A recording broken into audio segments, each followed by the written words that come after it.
Wim Hof method, breathwork and meditation practice.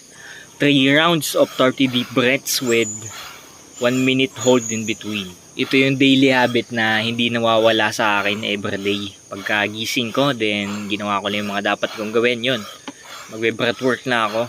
3 rounds, then pagkatapos nun, ligo, then yoga. Yun, ayos na ang araw ko. Nagawa ko na yung mahirap gawin, nakapag-breathwork na, nakapag-yoga na, ayos na, may momentum na, may deep work na.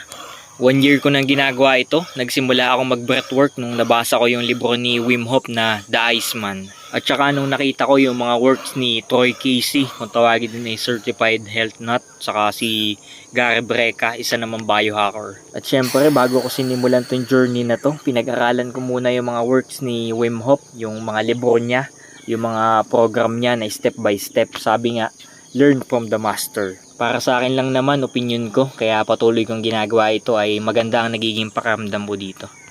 At saka kahit papaano may mga studies na din na ginawa sila Wim Hof dito, dahil ang Wim Hof method ay trifecta yan, ay 3. Breathwork, breath control, cold exposure, saka commitment.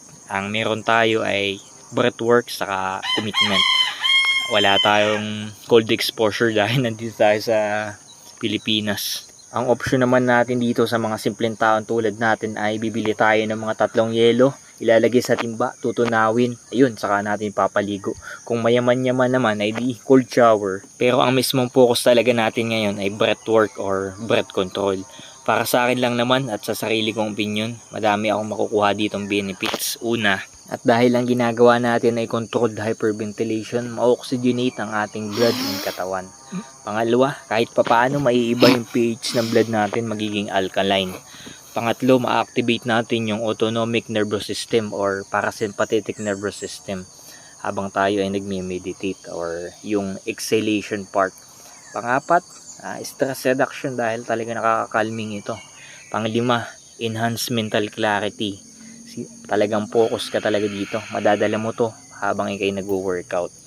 Pang-anim, increase energy and vitality. Pag hindi pa naman kumingkres ang energy mo dahil oxygenated na yung iyong katawan. Pang-7, may improve natin yung ating respiratory function dahil talagang nawo-workout nito yung baga natin. Pang-8, mind-body connection. Yan, talagang may establish natin yan, isip at katawan. Pang-9, mental endurance. Mahirap mag deep breaths ng 30. Try mo din nang masubukan mo. Pang-10, enhance athletic performance. Siyempre, yung tibay natin dito sa breathwork, madadala natin yun sa performance natin sa athletic. Madidevelop talaga dito yung commitment and focus dahil 30 deep breaths, then yung exhalation part na may hold na 1 minute talagang sa simula baka 15 second lang ang hold, then syempre habang patagal ng patagal pataas ng pataas yung VO2 or maximal oxygen uptake. Yan. Itong Wim Hof method ay pwede din gawin ito na nakahiga, pero mas maganda na nakaganto, lotus position. Basta wag mo lang itong gagawin na ikaw ay nasa tubig para in case lang tayo ay ligtas. Ang hold na ginagawa ko dito is on the exhale. Then iba-vacuum ko yung aking tiyan. Then magme-meditate ako dun sa 1 minute duration na yun. Dito malalaman yung talagang magpapanik ang iyong isip. Kalmado lang, dito napapasok yung meditation practice natin. Awareness sa kung ano yung pumapasok sa thoughts natin. Awareness lang dun. Para bagang cloud. Tinitingnan mo lang yung cloud, hindi mo hinuhusgahan. Awareness ka lang. Ikaw yung awareness. At pagkatapos ng 1 minute hold or controlled hypoxia, solid na solid ang inhale natin dito. Yan.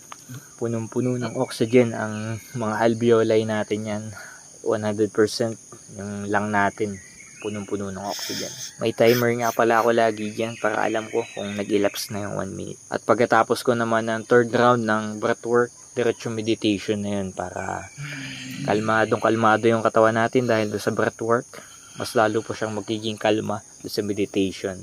So, double benefits. Meditation lang dati ang ginagawa ko na 20 minutes every single day, pero dahil nagdagdag ako ng breathwork ay nag-cut back na ako. 10 minutes na lang ang meditation ko ngayon. Breathwork then kasunod na kaagad meditation. Nasa halos 8 years ko na din ginagawa yung daily meditation. Itong breathwork ay 1 taon pa lang.